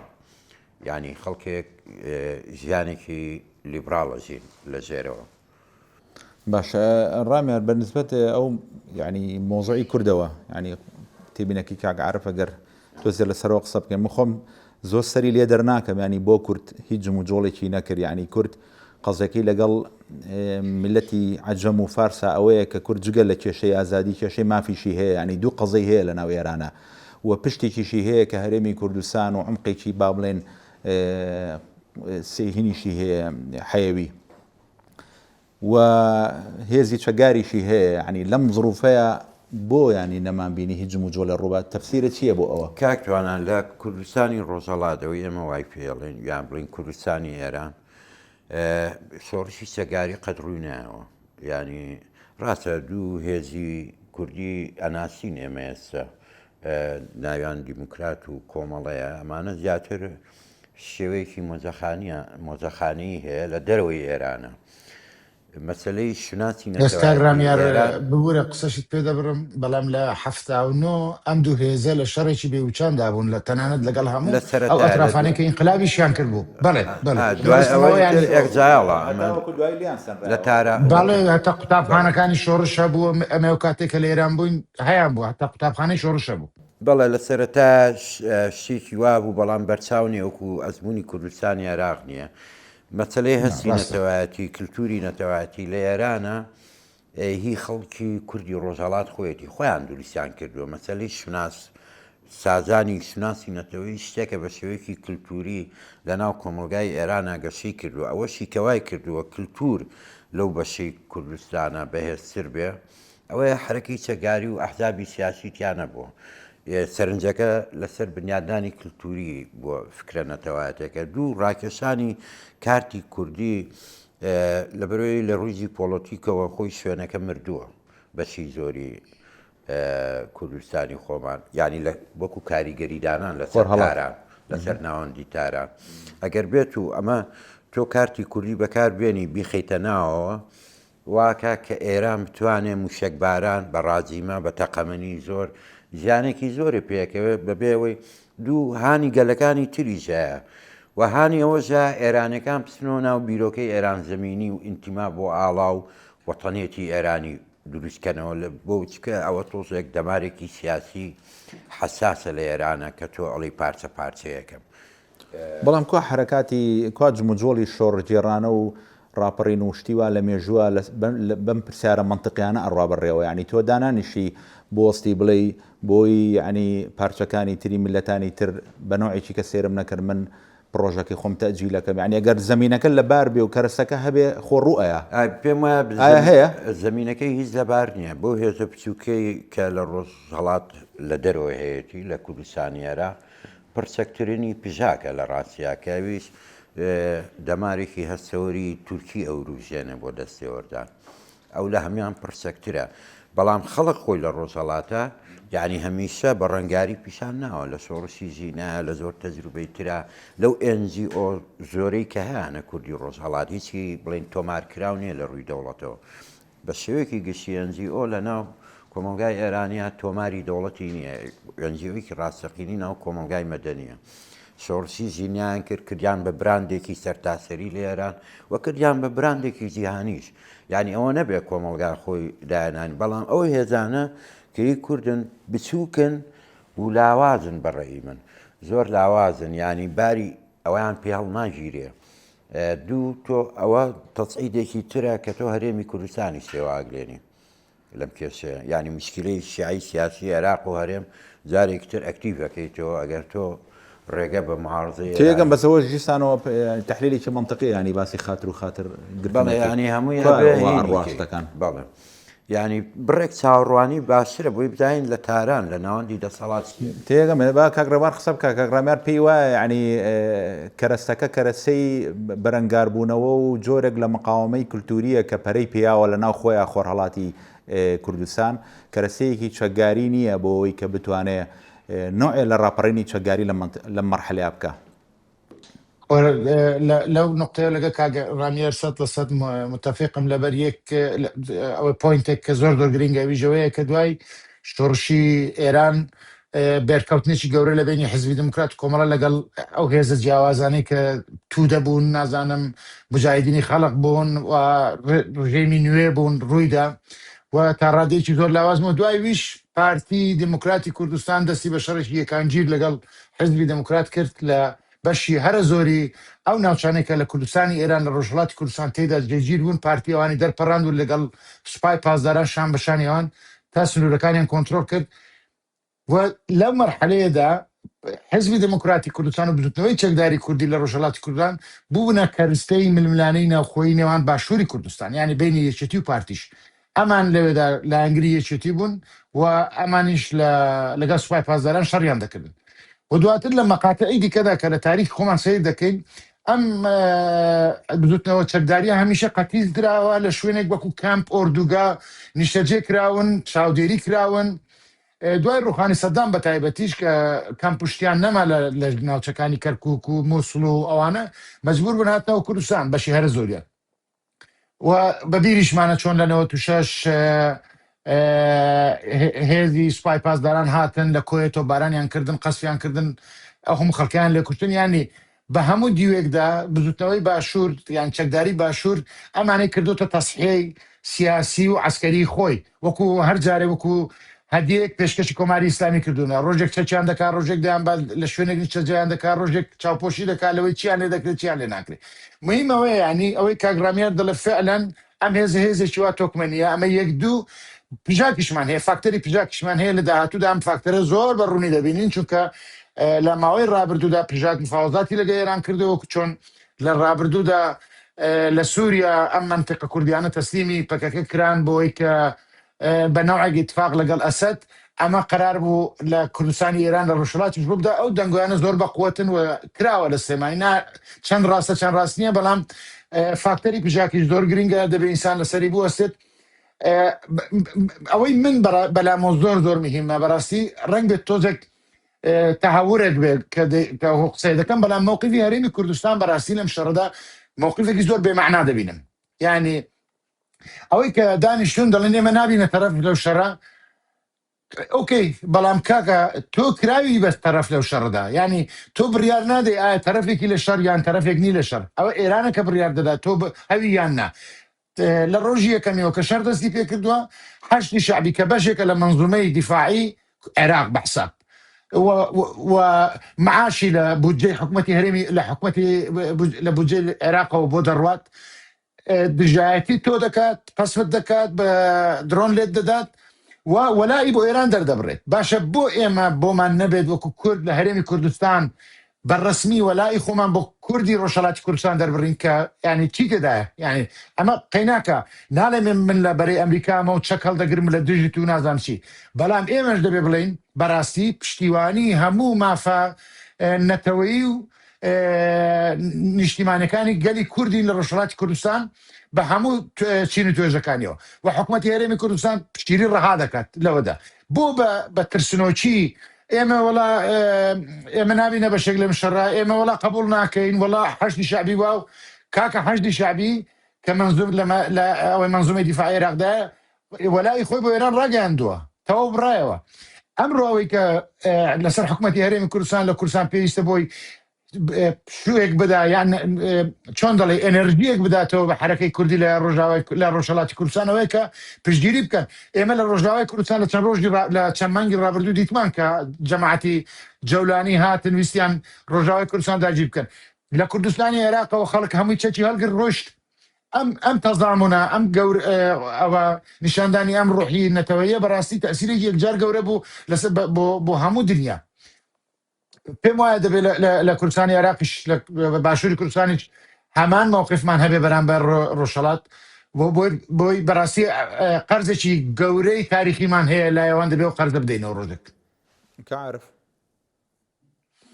وڵا کاکتۆنە من پێم وانییە یعنی بزوتنەوەی چەکداری کورد لە ڕۆژهەڵات بۆ ئەندازەیە لاواز بێت کە نەتوانێت ئومێدی لەسەر ئێمە ئەزموونێکی پێشترمان هەیە گەر هەر تەماشای باشووری کوردستان خۆی ساتی داگیرکردنی کوێت ئەو کاتەش خۆ پارتیویەکێتی و هێزە کوردەکانی تر هەموو لە ئێران تەنها جگەل لە چەند مەفرەزەیەکی زۆر کەمی پارتیزان نەبێت هیچ هێزێکی چەکدار لە ناو باشووری جوگرافیای باشووری کوردستانە نەبوو بەڵام کە هەلومەرج ڕەسا هێشتا برینی هەڵەبجە و ئەنفاڵ خوێنیشی لێت کە ئەو ترسی کیمیاشی یعنی لە دڵان مابوو بەڵام لە هەموو شارەکان ڕاپەڕین بوو کە یا هەندێک لە شار و شارچ هێشتا پێشمەرگەر نەگەیشت بۆ ناو نزیکیشان خەڵک خۆی کۆتایی بە دەسەڵاتی بەعسێنن لەبەرەوە من پێم وایە گەر هەلومەرجی ئێران هێشتا ماوێتی بگات بخەمڵێ بۆ ئەندازەیە کە ڕاپەڕین دروست بێت لە شارەکان هەم لە ناوخۆی ئێران یعنی کوردەکانی ئەوێ وەکو بە ئەزمموی پێشوو بینیمان زۆر قارەمانانەوە ئازایانە بگرن ئەو دەسەڵات و ستەمکاریە چوونەوە و هەم هێزیشمان ێجگار زۆرە لەدەر لەوەی کە پژاگرڕێ سەخەون چەندین هەزار هێزی چەکدار بێ لە ناو ڕۆژهەڵاتی کوردستان و ئەم هاوپەیمانی هێزە سیاسیەکانی کوردی ڕۆژهەڵاتیش کە دروستیان کردووە هەموو هێزەکان تا ئەندازەیەکی زۆر چەکدارن و لە ناو ڕۆژهەڵاتی کوردستانیش هاوشێوەی چۆن مستەشارەکان هەبوو لەسەر دەمی بەعس بەشێک من پێم وایە لەو خێڵ و خەڵکە چەکدارانی کوردیش بە دووری نازانم کە ڕایڵیان لەگەڵ بژاق و لەگەڵ دیموکرات و کۆمەڵەیە هەبێ ڕەنگە بتوان لێکەڵکیان لێبینێ بۆیە من یعنی پێم وایە هەلومەرجەکە هێشتا نەڕاستاوە ئەوەی کاتڕاویان ئیشارەتیش پێدا کە وتی ئەگەر تەسلیم بێ یان ڕێکەوتنیش بکرێ ئێران یعنی ئەبێ بە لاوازیەکی زۆرەوە تەسلیم بێ کە لاوازیش بوو قسەیەکی جوانی کرد کە دەکەوێت یعنی خۆی بەرگەی کێشەکانی ئێران ناگرێت کەواتە لە هەموو ئەگەرەکانە هەر بەرەو ئەوە ئەڕێن بەڵام ڕەنگە هێشتا زەمان نەگەشت بێتەوە قۆناغا ئەجینا من یعنی زۆر گەشت بینم بۆی کە لە ڕۆژهەڵاتی کوردستانە کورد بەهێزە و توانای ئەوەی هەیە ڕاپەڕین بکە بەڵام بۆ دەست پێشخەری ئەوە لە پێش شوێنەکانی تربیکان ڕەنگە داوای ئەوەی لێکراوێت ئەجینا ئەوە منتەق نییە یعنی کورد بۆ نمونە نەیکا لەبەرەوەی سەنەری پێکاتەکانی دەریەکەخە کەواتە قسەیان بێ بۆ عەرەبەکانی ئەوازی ڕاست بۆ بلوچەکان جێگە ڕاست بێ بۆ ئازەریەکان جێگە ڕاست بێ بۆ تورکمانەکان ئەگەر ڕاست بێ کەس نەیکا بۆ کەواتە تەرەفەکانی ترێکە هەلومەرج نەگەیشتوەتە ئەوە ژینە دڵنیا بن گەر لە یەک بەسادا هەمووشیان پێکەوە دەست پێ نەکەن هەر لایەکردی دەبێتە کڵپەی هەڵگیرساندنی ئاگر لە ناو پێکاتەکانی تریشا و من پێم وایە خۆپیشاندان ینی نزیکە و دەشکرێ بەڵام ئەوەی کاتوانە ئیشارەتی بۆدا کورد وتی دوو کێشەی هەیە لە مەسەی کێشەی مەسەلەی ماف و ئازادی شتێکی تریشێ پێم وایە ینی لە بەرچاومان نەگردووە کورد کێشەیەکی زۆر گەورەتری هەیە بەدەرەوە لە داهاتووی ئێرانە ڕەنگە ڕووی بەڕووی بینەوە ئەویش پەیوەندی بە دوو جۆر لە حکومڕانی هەم لە سەردەمی شاو و هەم لە سەردەمی کۆماری ئیسلامیە مەسەلەی گۆڕینی دیموگرافیای ناوچە کوردیەکان تەماشا بکە لە لۆڕستان و لە کرماشان و ناوچانە تەفریسێکی زۆر زۆر کراوە و لە ئورمیە و لە خوی و کاگرەوار لەوێش یاوە ڕەنگە باشتر شاردابێ لە ماکۆ و تەنانەت لە مەهابادیش تەفریشێکی زۆر کراوە لە ناو جوگرافیای کوردستان من پێم وایە ئەمەش دەبێتە دوو گرفتی زۆر گەورە لە بەردەمان هەم مەسەلەی ئەو تورکانەی کە لە ناو کوردستان کە بەدووری نازانم ئەگەر پاساوەکە پژاکیش نەبێ نەزم کاتناویشە بێتە هۆی پەرچێشکردنی تورکیا مەسەلەی ئەو تورکانەی کە لەوێ یعنی لە پرۆسەی تەدریشی ناوچە کوردیەکانە بەکاربراون هەر دەبێتە ڕێڵێ ئەوەی تووشیاپەرچێشی ناو کێشەکان بکات. بەڵام ئەوەی گرنگە ینی جۆرێ لە ینی لە ئێستا و کورد خۆی بۆ ئامادە بکات. سەبارەت بە هەڵوێستی هەرێمی کوردستان ئەوەی کاکرێبان تانەوە گەینی کرد، من پێم وایە ینی ئینسان بە ئینسافەوەی کە هەرێمی کوردستان باشی ئەم کێشانەی ئەگەر بە سیاسەتێکی حەکیمانە ئیداری نەدا ڕەنگە ئێستا ینی جوگرافیای کوردستان لەوە ئاڵۆزتر وایەکە. ئەوەی هەیە بەشێکی کەم لەو درۆ موشەکان لە ڕاستەوخۆ لە ئێرانەوە هاتوون. ئەوەی تر بەشێکی زۆریان حەشی شعبین و مەرجیش نییە ینی بە بڕیار لە ناوەند و مەرکەزی دەسەڵاتی حەشی شعبیەوە بڕیار درابێ بکەن. هەندێک لە گروپەکانن بەشیشان هەموو ئیزانین و کاکرێبار لە من باشتر شارەزای خۆی دەوێت، بەشیشان ئەو گروپانی سەر بە ڕێیانکردانی کێشەیان زۆرە لە ناوچەکانی دەشتینینەوە لەگەڵ کورد بە پشتی و بە دیاریکراویش لەگەڵ پارتی لەوێ کێشەیان هەیە و هەندێک لە تووپانەکانی کەرکووکیش بەشێکن لەوەی کە لە پشتی ئەو موشک و درۆنانەکان بۆ کوردستان ئەجینا وەکو مەرکەزی دەسەڵاتی حەشدی شعبی هیچ بەرژەوەندیشی لەوەیە نییە لەم تەوقیفەیە ئەم جەبهەیە بێنێتە ناو عێراقەوە و یاخود شەڕی خۆی لەگەڵ کوردستان هەڵگیرسێنێ. من باوەڕم بەوە هەیە کە حەشدی شعبی لە دوورمەودایە مەترسی کەونن و زۆر دژمنکارانە لە کورد و هەرێمی کوردستان هەڕوانن، بەڵام بەشی ئەوەش ئیدراکی سیاسیان هەیە لەم تەوقیفە گەر ئەوان بێن بە بڕیار ئەمە بکەن چارەنووسەکەی بۆ ئەوان زۆر خراپترە بێت لە ئێران. لەبەرەوە هەندێک گروپن و بە دوورخستنەوەی لە ناوچەکان بەریەکەوتن ڕەنگە ئێستا مەترسیەکەتان دەزێت کەمتر بێتەوە. هەرێمی کوردستان ئەگەر ینی دوای عاتیفە بکەوتە یان کۆتا ژێر هەندێک تەسیلاتی شەقام و تۆڕە کۆمەڵایەتەکان ڕەنگە کوردستان بەرەو ئەوە بەرێکەم بێتە ناوەندی بێت. ئێستا ڕاستە شەوانە ئەیبینی درۆن دێ موشک دێ بەر هەندێک ناوچە دەکەون، بەڵام هێشتا ژیان لە کوردستان تا ئەندازێت ینی بەرقەرارە نەبووەتە ئەوەندەی کەیترێکبداتە دۆخێک بڵای شتێک بچێکەوێت. بۆیە ینی بەو ئیتیجاها هانی هەرێمی کوردستان بدەین هەوڵدا شێوی و ئاژاوە و کێشە لە هەرێمی کوردستان دوورخاتەوە. ئێمە ڕاستە کۆمەڵێ مافمان هەیە، کۆمەڵێ خۆزگە و خواستمان هەیە دەبێت بەدی بێت و تەرەفیشین ینی ناکرێ خۆمان هەڵخەڵک پێشەوەی ئەمریکا و ئێرانیش و ئیسرائیلیش بێنە ناو ئەم کێشەیەوە. ئێمە وەک کورد تەرەفدارین لە کێشەی هەموو مەنتیقەی لەگەڵ ئەم دەوڵەتانەی سەردەستەی ناوچەکە، بەڵام ئەوەی ئێمە وەک کورد لە ئێرانمان دەوێت جیاوازە لەوەی کە ئیسرائیل و ئەمریکا دەوێت چیان دەوێت لە ئێران. لەبەرەوە ینی بەشێک نین لە پرۆژەی ئەمریکی و ئیسرائیلی، بەڵام تەرەفین لە ناو کێشەکە. بۆ ئێستاژ ئێران خۆی داوای کردووە بەرامبەر بە گفتوگۆ لەگەڵ یعنی بۆی کە مەترسی کورد لە خۆی تۆزێت. یعنی من هیوای ئەوە خوازم هانی ئەوە دەین دەسەڵاتدارانی کوردستان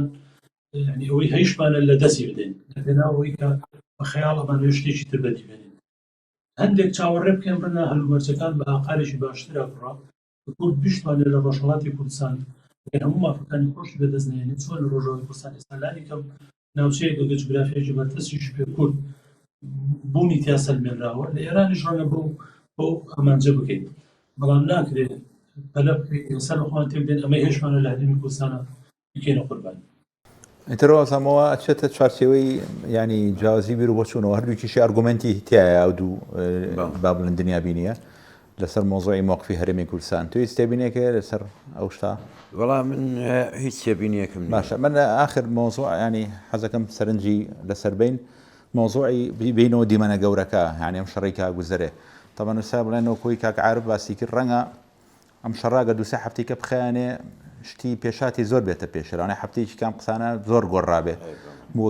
وەلاوانەیە هەندێک شتێ بێ نەگەی بێ لە کاتی خۆیان دێشتێ بگا کە یاریەکە چیرۆکەکە بگۆڕێ. بەس لەسەر مستەوای دیمەنە گەورەکە کاتی خۆی کە جەنگی یەکەمی جیهانی ڕوویە هەموو دنیایەتیەوە گلا، جەنگی دووەمی جیهانی ڕوویە هەموو دنیایەتیەوە گلا. لەم ماوانەی ئەخیرا چەند جەنگی ڕوویە بۆنی ئەوەی لێ هەڵبێ بە جەنگی جیهانی، ئەوەی لە بینی ڕووسیا و ئوکرانیا ڕوویە وتیانە بێ بە جەنگی جیهانی، بەڵام نەبوو بەڕاستی ینی لە قۆزاقیی دیاریکرا مایەوە و شەڕەکە شەر بەردەوامە و پڕیشتێکی زۆریشی نەهاویشتووە لە شوێنی خۆی. ئەمەی ئێران بۆ نێوەی لێ هاوجارێک کە بێ بە جەنگی جیهانی دیسان ئەمیش لەوە چێ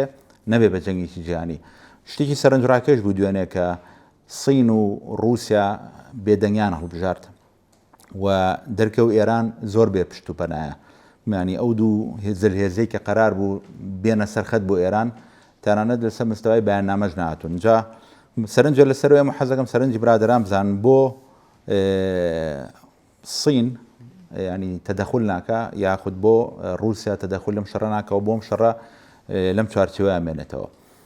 ئەوەی من لی تێگەشتم سەرنجی خۆمەوەیە کە سینەکان ئەزممویکی ئابوووریان هەیە و بڕواان بە چەکی نەرمە و برەوی ئیمپراتۆرەتەکەی خۆیان بە بازرگانی پێشەخەن. تەجروبەکان زۆر لەوە ناسکترە کە بچونە ناو سەرکێشی سەربازیەوە و تەجروبەی اتحادی سۆڤێتی جاران هەموو لایەکی ترسانووە لەوەی کە زلهێزی گەورە نابێ بەشداری شەڕی درێژخایان کات و پشتیوانی بزوتنەوەی ڕزگاری خوازی وڵاتان کات و پارە بنێرێ بۆ وڵاتانی تری نەیاری مەعسکەرەکەی تر و یعنی کاتێکە زانێ تووشی بەرگرانەیەکی زۆرە بێ و هەڵەوەشێ و ئەو تەجروبیان بینیوە. بۆیە ینی وا تێگەیشتم کە سینەکان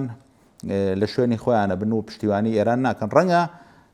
ئەسڵان تمۆحیان لەسەرەوە بێ کە ئێران ڕێبکەوێ و تەسلیم ببێ ئەوان ئێران ئاوەدانکەنەوە، چونکە سینەکان هیوایەتیانەوەیە بچنە شوێنان و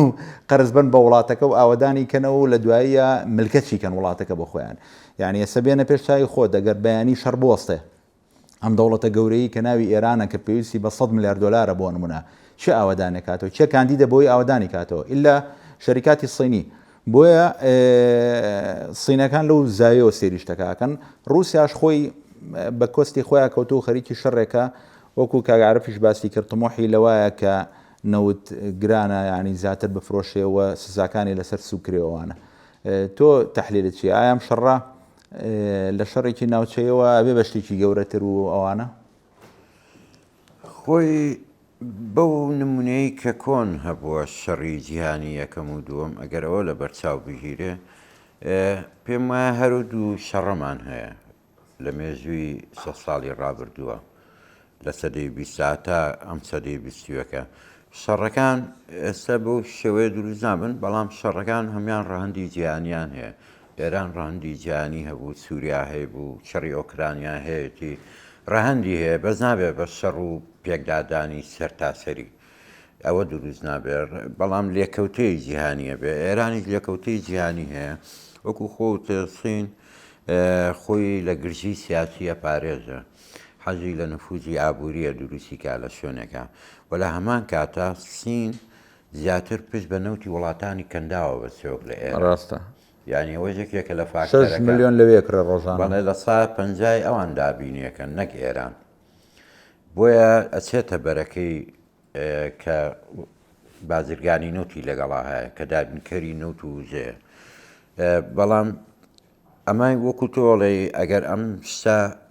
2 هەفتەی تر ینی چەنی بەبەرەوەیە، ینی ئەم ناوچەیە چەنی بەبەرەوەیە تەحملی ئەمە بکە مانەوەی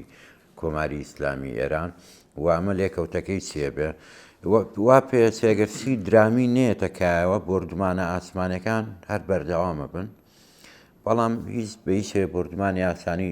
توانای ڕوخانی ڕژێمی نییە لە ئێرانە. ئەگەر لە عەرزەوە جواب نەیرێتەوە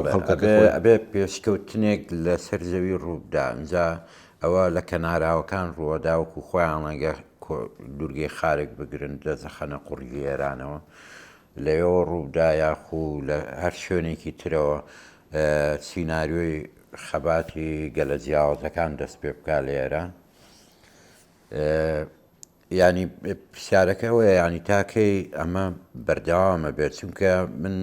کێشەم لەگەڵ ئەمە ئێمە سەرەتا خەونی خەڵک لە ئێران ئێمەش کە لەم دەوروبەرە ئەژین خەونمان وا بوو ئێرانەکان ڕزگارەکرێن و دیمەنە ئەمریکیەکەش ساڕوخەکانە ڕۆی تۆوت مشتێکی ئازادیە ڕوا دوێکە کردبوو. ئێستا خەریکە نزیکە بینەوە لەوەی خەونەکەمان لە دەستین، بە تایبەتی خەڵکی ئێران وەکو تاک وەکو گەلەکان ئێستا نزیک بوونەتەوە لەوەی ئەوەی کە خەونیان پێوا بینی وڵاتەکان ڕزگارەکرێ، وڵاتەکان ئەچێتە دەوامەیەکی وێرانکەری جەنگەوە ئەو خەونە لە دەستێن. هەنێ چە مەعامەلە لەگەڵ خەونەکەیان ناکەین وەکۆی ئەمریکا و ئیسرائیل ئەیانوت هاتوین گەلەکە ڕزگار بکەین خەڵکەکە و خەڵکیش پێیان وا بوو ڕزگاریانە بێت لە ڕژێمی کۆماری ئیسلامی. بە بڕوای من ئێستا هەمومان لە پرۆسی لە دەستدانی و خەوناین تەعامل لەگەڵ شتێکی ئاڵۆزتر و ناخۆشتراکەی. والله هەر بەنسبە ئەو پرسیارەی کە تۆ تەرحەت کرد ئەگەر دووسێ جملە زیاتر ناڵم چکە وەختەکە پێما بکەم ماوە. یەکەم بۆ ئێران وا بێ پشتوپەنایە چونکە مەسەلەکە بە ساختاری ڕژێمەکە نییە کە لە ڕووی سیاسی و هیچ پراگماتیزمێکی تێدا نییە لەگەڵ وڵاتانی دیکە قسە بکات لەگە کۆمەلگای نێودەوڵەتی خۆی بگونجێنێت و هەر بەو شعارانەوە بەڕێوە چووکە 47 سا پێشتام شعارانیانداوە لەگەڵ یەک هیچ بەرکان نییە و بەشێکی زۆری کێشەی ئێران لە منتیقەدا ئەوەیە کە ئێران هەر لە دوای ئینقلابی ئیسلامیەوە شعاری تەزدیری سەورەی ئەوە کرد هەڵگرت یعنی خۆمینی بە عەلەن ئاشکراوتی ئەم شۆڕشە تەزدیر دەکەین بۆ هەموو وڵاتانی موسڵمانی دنیا و ئەمە جەنگی ئێران و عێراقی لێکەوتەوە کە 8 ساڵی خەیاند و کاولکاریکی یەکجار زۆر بەوە یعنی ئەوە نەبوون کۆتایی نەهات دیسان لە حوسیەکانی یەمەنەوە بگرە هەتا حیزب الله تا هەتا حەماس تا هەر بزوتەوەیەکی چەکداری جا لە ئەرجەنتین بێت بۆیان فەرق ناکات لە کوێی دنیا بیان توانی بە کێشەیەک دروستکەن تەمیلی ئەو حرەکاتانیان کردووە بە شێوەی سیستەماتیک و بە ئاشکرا یعنی لە بودجەی ئێران 40 میلیارد دلار پارەی قازانجی نەوتیان هەبوو چکە بە تەخمینی وان مەسەلەن 100 دلار بۆ 100 شتێک دلار زیادی کردووە ئەم 40 میلیاردیان بەڕسمی بە قەراری مەجلیس تەوزیع کرد بەسەر حیزب الله و بەسەر حەماس و بەسەر ئەوەکاندا بەبەر چاوی میلەتی خۆیان یعنی ئەمە کەی ڕەوایە میلەتی تۆ لە برسێتی دابێت وەنجا ئەمە بکەیت بۆیە هەم لە ناوخۆی ئێران ئەم ئەوەی لە دەستداوە هەم لە ڕووی نێودەوڵەتیشەوە بەڕاستی ئێران دەبواە هێزێکی پراگماتیست بێت هێزێک بێت کە بتوانێت بەبیرمە لە ینی لە ئەوەکان لە دۆکۆمنتریەکان دەمدیت لە ئێران باسی شەڕی چاڵدرانیان دەکرد کە بە ساڵها 3 ساڵی پێچووە تا ئیتیفاقێکیان ئیمزا کردووە ئەوە نیشانەی سەرسەختی دیبلۆماسیەتی ئێرانی پێشان دەدەن لەو ڕۆیەوە بەڵام ئەمڕۆ سەرسەختیەک لە دیبلۆماسیەتی ئێراندا نابینین ڕەفزە هەمووی ڕەفزە ینی تۆ حازر نی لەگەڵ نێردەی وڵاتێک کە دانت پێ ینی قبولت کردووە ڕوو بە ڕوو دانیشی قسە بکەی لە ڕێی نەفرێکی دیکەەوە قسە دەکەی ئەمە چەند فاوازاتێکە لە بینایەک دای ئەو لەو ژوورەیە تۆش لەو ژوورەی ینی ئەم حەدیەتە لە مەسەلەی دیبلۆماسیەت ئێرانی تەنیا کردووە دوو رووسیا و چین لە وەزعێک دانینە کە بتوانن ئەمڕۆ یارمەتی دەری ئێران بن ئێران چۆ شوێنێکی کەتنێکی کردووە کە هیچیان ناتوان بڵێن دەست خۆش بێت یعنی ئاخر شت کە ئێران دەبواە لە کاتێکدا بیکات کە هیچ شتێک نەماوە بیکە پەلامەردانی وڵاتانی خەلیج بوو کە خستیە یەکەم بۆ ئەوەش پێم وابێ ئەمە ئێران لەو نقطەیەوە ئەمە ڕوویدا کە خامنەی هەر لە دەقەی یەکەمی دەستپێکی شەڕەوە کوژرا و وای لێ هات کە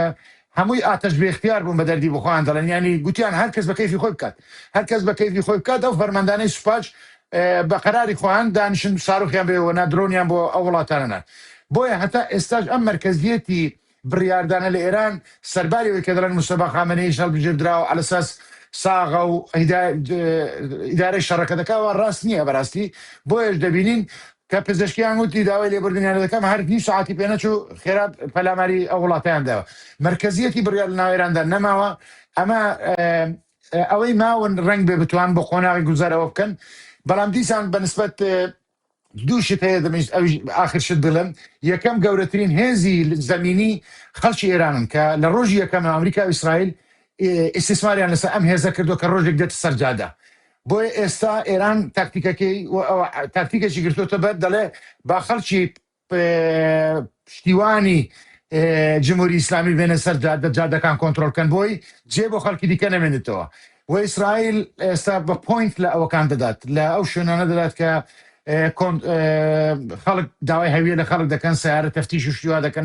نقاتی تەفتیش ئەمە وای کردووە کە ترسیان لێ نیشتوێ کە خەڵکێکی هاتوتە ناو ئێرانەوە و خەڵکیش ڕادەپەڕێ دێتە سەرجادە ئەمەیە بەڕاستی دیمەنی ئەخیری کە پێم وایە کۆتایی جمهوری ئیسلامی بەوە دێت کە خەڵک بڕێت سەرشەقام نەکێزەی ئەوەی کە جەناب شتو کاگرامیاری جوتی بەتەنیا هێزی لێدەری ئاسمانی و ئەوانە کافی نییە و جملەی ئەخیریشم لەو بەرنامە باوە بێ پێم وایە ڕوخانی ڕژێمی ئێران ڕێ بۆ جەنگێکی مەسەوی گەورە لە منتیقە دروست دەکات لە بینی پاژماوەکانی ئێران و ئەوەی کە تا ئێستا بەهۆی ئێرانەوە پەراوێز خراون وەکو سونە لە عێراق و شیعە لە عێراق ڕەنگ بێ ئەوەی کە ئەمڕۆ ئەم باڵادەستی شیعە لە ناو عێراقیەتی ڕەنگ بێ لە داهاتوودا قبول نەبێت. کاک عارف دەستخۆش بە کاک دەبارەمەوەی دوو جملاڵێ ماشەڵڵا باش جملەکان درێژ بعرف بە شێوەیەکی گشتی ئێمە حوسیەکان و حماس لەسەر ئێران نەهاتونەتە دەنگ چۆن چاوەڕێی سین و رووسیا بکەین من پێم وایە گەر شەڕەکە ئەمریکا و ئیسرائیل نەبوایە ئێران هەڵوێستی لانی کەم هەڵوێستی رووسیا ڕەنگە جیاواز بەڵام بە نەتیجە یعنی هاتنە شەڕەوە لە بەرامبەر ئەمریکا هەتر ئەوە بێتە جەنگی جیهانی لەبەرەوە نە رووسیا و نە چینیش بەژۆندیان لەوەیان نییە جەنگی جووا گەورە چین هەر بە سروش ناچێت هیچ شەڕێکەوە خۆت زیاتر شەڕی ئابوووریە رووسیاش ئێستا ینی جیرۆدەی جەنگێکی گەورەیە لە ئۆکرانیا دووش کار لەسەر بێلایەنکردنی ئەمریکا ئۆکرانیا یعنی بەوە ئیدامی بە لە 2 ساڵی ڕاولەوەتی ترامپ لانیکەم هاتۆ 2 ساڵ لەبەرەوە گەر لە ئێرانە ئێستا رووسیا زۆر دژمنکارانە وایە بەریان لایەنگیری وایە بۆ ئێران ئۆتۆماتیکی ئەمە ڕەندانەوە لەسەر شەڕی ئۆکرانیا ڕەبوو بەرامبەر بە رووسیا و ئەمریکاش وێستی گۆڕا بەرامبەر بە پشتیوانیکردنی زیاتری ئۆکرانیەکان بۆیە یعنی خوێندنەوە وایە بۆی کە زۆر پەلی نەهاویشت بۆ جەنگی جیهانی یا ئەم دەوڵەتانە نهاتن ببنە تەرەف لەبەر ئەو سەبەبانەیە سەبارەت بە قسەشم ئەگەر تەماشای لێدانەکانی ئەمریکا و ئیسرائیل بکەی ئێستا گەیشتێتەوە هەر ئەوە ماوە لە ڕەوایەکانی سەر سنوور بدا تەماشا بکە بینای قایمقامێت و بەڕێوەبەری ناحیە و شارەوانی و گەیشتێتەوەی باڵقەکانی ژیان خەریکە هیچ موەسسەسێکی دەوڵەتی لە ناو شار و شارستکانە نایە لە دوێنەگەی ئەوەی تر لە بازگەی شارەکانیشی داوە یعنی خەریکە ئینسان دیمەنەکەوا دەبینە ڕێگە خۆشەکە بۆی کە ئیتر کاتی ئەوە هاتوو دەی خەڵکەکە وەرن زەحمە نەبێت تەواویکرد بۆیە ڕەنگە لە هەفتە و دوانی داهاتوو گفتوگۆکان لەسەرەوە بێت کە چۆن ڕاستە بە کۆتایی دانیشتنەکە بەوە بێنین یەک پرسیاری ئەخیر لە هەر خۆمانەکەین بە خۆشمەوە چوارمان ئەڕوخێ ئەمێنێتەوە تەسلیمە بێ چی لێ نەتیجەیە شەڕە تا ئێستا ناتوانین شتێکی یەکلایی کەرەوە بڵێن بەڵام وەکو ڕژێمی ئیسلامی نامێنێ ئێرانی وەکو وڵات داڕمێ ئەوە خەبەرە ناخۆشەکە ینی دوو خەبەری خۆشە یەکیان ڕژێمەکە ئاڕوخێ خەبەری ئەوەی کە وڵاتەکە وێرانە بێ ئەوەش خەبەرێکی ناخۆشە بوو ئۆکێ منیش تەوەقعی خۆم وایە کە ئەمێنێتەوە بەڵام تەسلیمە بێ بەس تەسلیم بوونەکەی واشە بێ بە دڵمانەوە نانووسێ بە طریقەیەکەی کرد کە هیچمادەی لێ نەکەین بابزای کاگڕێبار و کاگعرب بەڵام منیش 100% وەکو تۆ بیر دەکەمەوە ئەم پیادەی کە ئێستا ماون لە ئێراندا بۆ تەسلیم بوون ڕاگیراون دەنا هەر دەقەیەک ئەمریکا و ئیسرائیل بیانەوێ دەیان کوژن بەڵام ڕایان گرتوون بۆی کە تەسلیم بن کاگعرب من پێشتان بیر دەکەمەوە ئەڕوخێ زۆر سپاس بۆ هەموو برادران هەچەنە منیش وەکوەوە میوان بووم بەس ئەو دەورەم بینی کە ئیشەکە بەڕێوەبەرم دەستخۆش بێ بەس منی لاقم نییە دوای خەڵک ڕوخانی هەمووی ڕوخێ کاتێکی خۆش